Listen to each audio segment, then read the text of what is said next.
செய்யறதுக்கு நான் 1 கப் அளவுக்கு அரிசி மாவு எடுத்திருக்கேன். இது கடையில வாங்கின அரிசி மாவு தான், அதனால நான் எதுவும் வறுக்கல. நீங்க வீட்டுல அரைச்ச அரிசி மாவா இருந்துச்சு அப்படின்னா லேசா ஒரு வாட்டி வறுத்துட்டு அதுக்கப்புறமா செய்யுங்க. இப்போ ஒரு பேன் ஹீட் பண்ணிட்டு இதுல 1 கப் அளவுக்கு தண்ணி சேர்த்துக்கோங்க. எந்த கப்ல மாவு எடுத்தீங்களோ அதே கப்லயே தண்ணி சேர்த்துக்கோங்க. இப்போ இதுல 1/2 டீஸ்பூன் அளவுக்கு உப்பு சேர்த்துக்கோங்க. இதுல 1/2 டீஸ்பூன் அளவுக்கு தனி மிளகாய் தூள் சேர்த்துக்கோங்க. கூடவே 1 டீஸ்பூன் அளவுக்கு சீரகம் சேர்த்துக்கோங்க. இதுல ஒரு 1/4 டீஸ்பூன் பெருங்காயத்தூள் சேர்த்துக்கோங்க. இப்போ இதுல நல்லா 1 ஸ்பூன் அளவுக்கு நல்லா பட்டர் சேர்த்துக்கோங்க. சேர்த்துட்டு இப்போ இதெல்லாம் நல்லா ஒன்று சேர்ந்து நல்லா கொதிக்கட்டும். தண்ணி நல்லா கொதிச்சதுக்கு அப்புறம் இதுல நம்ம மாவு சேர்த்துக்கலாம். தண்ணி நல்லா கொதிக்க ஆரம்பிக்குது. இப்போ இந்த அளவுக்கு நல்லா தண்ணி கொதிச்சதுக்கு அப்புறம் நம்ம எடுத்து வச்சிருக்கிற அரிசி மாவை உள்ள சேர்த்துக்கலாம். இப்போ இது கூடவே 1 டேபிள் ஸ்பூன் அளவுக்கு மைதா மாவு சேர்த்துக்கோங்க. மைதா மாவு சேர்த்து நம்ம பிசையும் போது நல்லா விரிசல் இல்லாம ரொம்ப நல்லா பிளைனா ஷைனிங்கா இருக்கும். டேஸ்ட்டுமே நல்லா தான் இருக்கும். இப்போ இதுல உள்ள சேர்த்துட்டு நல்லா கலந்து விட்டுருங்க. இப்போ கலந்ததுக்கு அப்புறம் ஸ்டவ் ஆஃப் பண்ணிட்டு ஒரு மூடி போட்டுட்டு இதை ஒரு 5 நிமிஷத்துக்கு நம்ம அப்படியே விட்டுறலாம். இப்போ ஒரு 5 நிமிஷத்துக்கு அப்புறம் இது வேற ஒரு பாத்திரத்துக்கு மாத்திட்டு இதை நல்லா நம்ம பிசைஞ்சு எடுத்துக்கலாம்.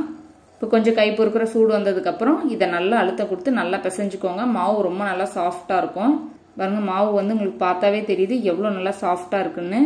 மாவு நல்லா சாஃப்டா பிசைஞ்சோம்னா தான் முறுக்கு நம்மளுக்கு விரிசல் விடாத நல்லா சைனிங்கா சூப்பரா இருக்கும். நல்லா டேஸ்டாவும் இருக்கும். இப்போ இதுல கொஞ்சம் போல மாவு இது போல எடுத்துக்கோங்க. எடுத்துட்டு இப்போ ஒரு சப்பாத்திக்கு கட்டை நம்ம தேய்க்கிறதுல வச்சுட்டு இப்போ இதை நல்லா இதை நம்ம உருட்டி இது போல எடுத்துக்கலாம். நல்லா 2 கை வச்சுட்டு இது போல நல்லா உருட்டிக்கோங்க. எல்லாம் ஒரே ஈவனா இருக்கணும். இப்போ பாருங்க, ஒரே ஈவனா நம்ம தேய்ச்சாச்சு. இப்போ கையில இப்படி வச்சுட்டு ஒரு சுத்து நம்மளுக்கு விரல்ல வர மாதிரி கரெக்டா சுத்தி இதோட கட் பண்ணிடலாம். கட் பண்ணிட்டு அந்த இடத்துல ஜாயின் பண்ணி விட்டுருங்க. பாருங்க, இந்த மாதிரி இந்த சைஸ்ல எல்லாத்தையும் இது பண்ணிக்கலாம். அப்படி இல்லை உங்களுக்கு தேய்க்கிறதுக்கு ரொம்ப இதா இருந்துச்சு அப்படின்னா இது போல நம்ம முறுக்கு அச்சுல சேர்த்துட்டு இது போல நல்லா புளிஞ்சு விட்டுக்கலாம். இதை கட் பண்ணிட்டு இப்போ இதை நம்ம ஈஸியா எடுத்து சுத்திடலாம். நம்ம வீட்டுல குட்டீஸ் இருந்தா அவங்ககிட்ட கொடுத்தா கூட அழகா இது போல நம்மளுக்கு சுத்தி கொடுத்துருவாங்க. இந்த மாதிரியும் செஞ்சுக்கலாம். அப்படி இல்லைன்னா நம்ம திரட்டிட்டு அதுக்கப்புறம் அது போலையும் நம்ம சுத்திக்கலாம். நமக்கு எப்படி விருப்பமோ அது போல செஞ்சுக்கலாம். பாருங்க, இது ரெண்டையுமே வச்சிருக்கேன். இப்போ இது போல எல்லாத்தையுமே சுத்தி எடுத்தாச்சு.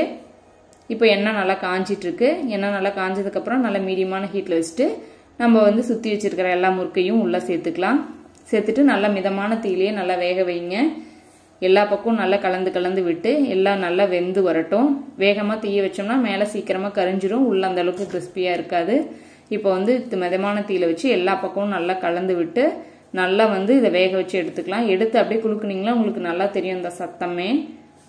அவ்வளவுதாங்க, நம்ம முறுக்கு எல்லாமே நல்லா வெந்துருச்சு. பபிள்ஸ் எல்லாம் நல்லா அடங்கிருச்சு. இப்போ இதெல்லாத்தையும் நம்ம வெளியில எடுத்துக்கலாம். அவ்வளவுதாங்க, நம்ம ரிங் முறுக்கு ரொம்ப சூப்பரா ரெடி ஆயிருச்சு.